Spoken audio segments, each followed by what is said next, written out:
Hello everyone, we are going to continue with our Forex basis tutorial series and let's see what topic we have for today.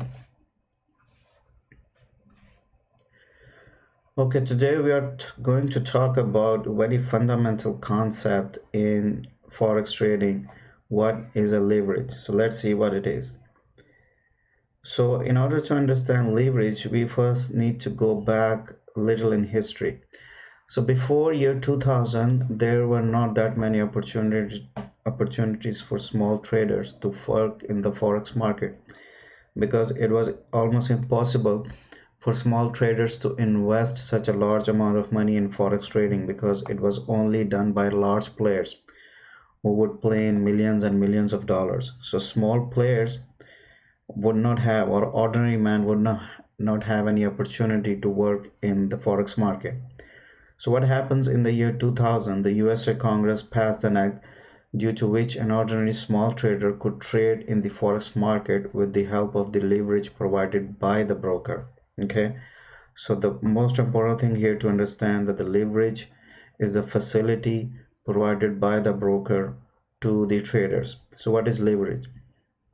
Leverage is a temporary economic power that the broker provides to the trader, and as a result, the trader is able to participate in the big forex market with the limited financial resources. Okay, so leverage is a facility provided by brokers so that the trader can participate in the forex trading with relatively smaller account sizes.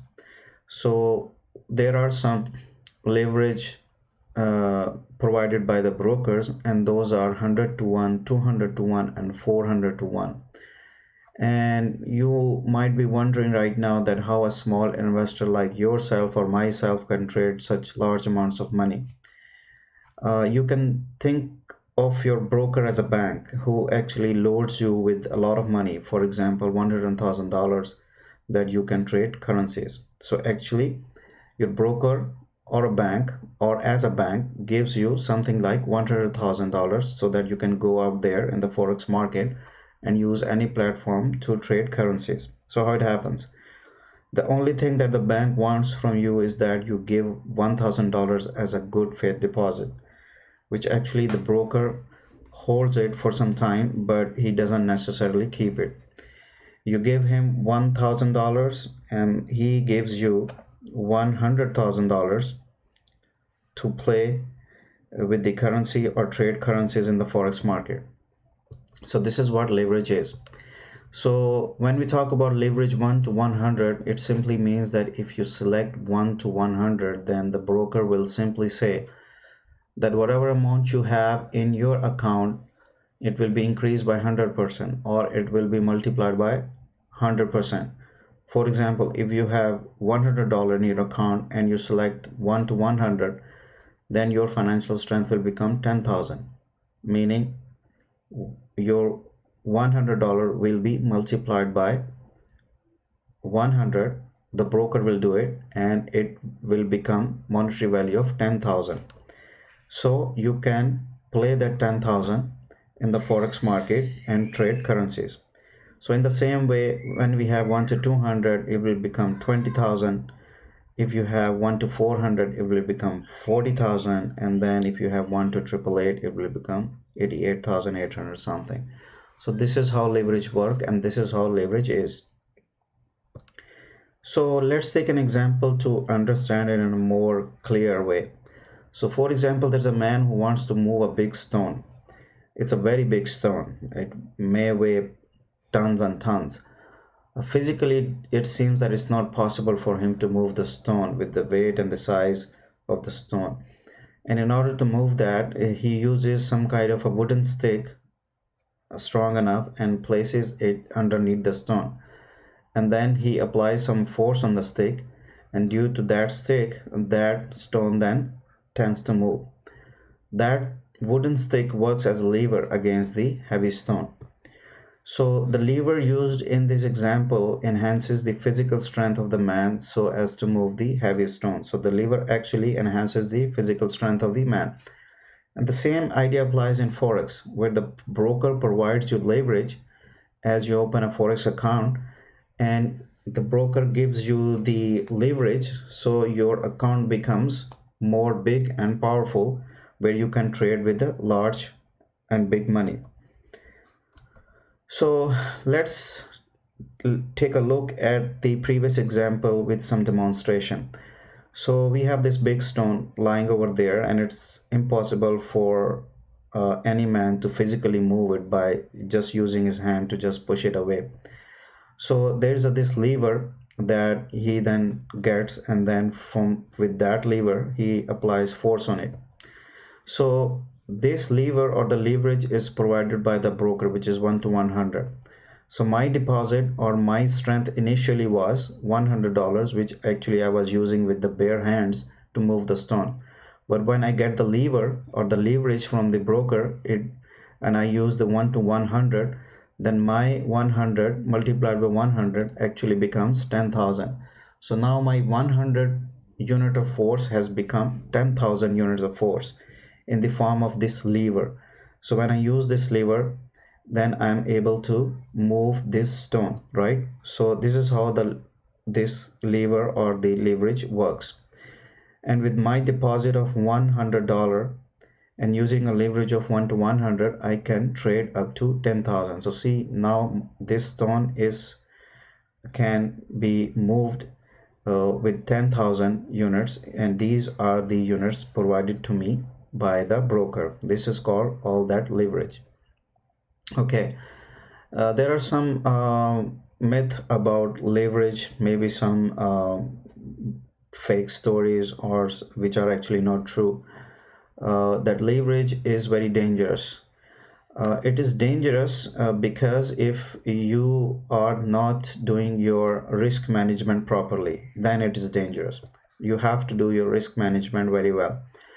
So if you are properly managing your risk while trading, then leverage is not at all dangerous, as it gives you the flexibility of trading a small amount for a big trade.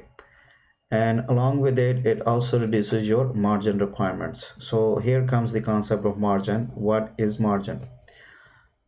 So it is a demand from the broker who provides the financial power that some percentage of amount should be there all the time in your account. Okay, so again, take an example of 1 to 100. So you have $100 in your account and you select 1 to 100. Okay, so the broker multiplies it with 100. So now your financial strength is $10,000, right? So when we divide the 10,000 with the 100, we get 100 as an answer. So 100 is 1% of 10,000.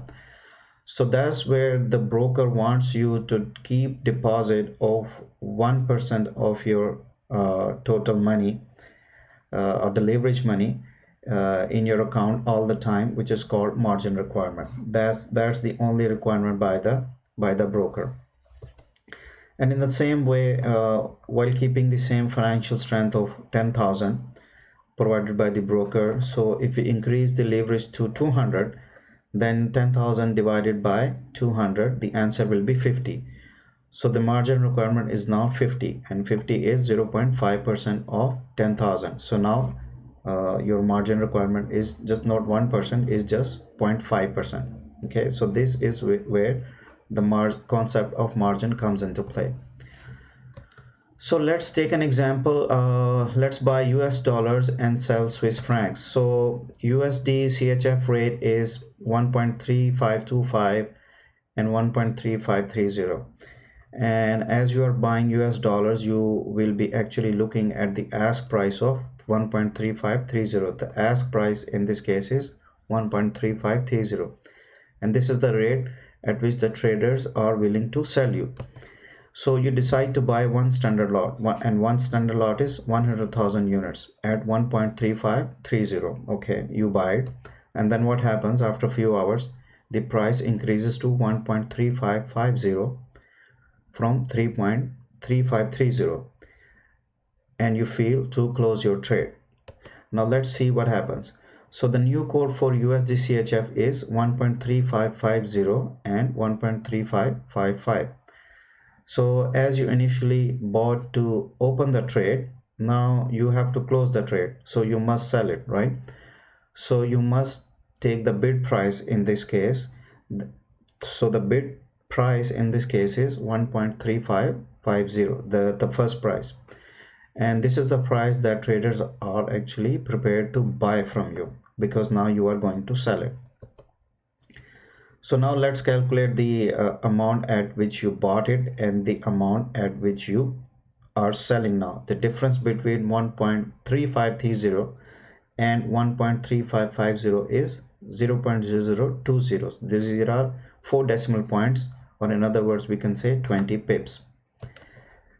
Then using our formula, we now have these 4 decimal point divided by the rate at which we are going to sell 1.3550 and multiplied by standard lot, which is 100,000 units of currency, and we get 7.38 per pip. So this is, we are going to earn $7.38 per pip. So as we have earned or moved up 20 pips, so we will multiply this 7.38 with 20, equal to $147.60. So that will be your profit in the end, earned through standard lot on a USD CHF pair, when first you buy it and then you going to sell it. So this is how you calculate profit and loss. This is basically a example of profit and loss can be calculated in the same way. And that's about it, guys. I hope you like it. I will see you next time. You have a good day. Bye bye.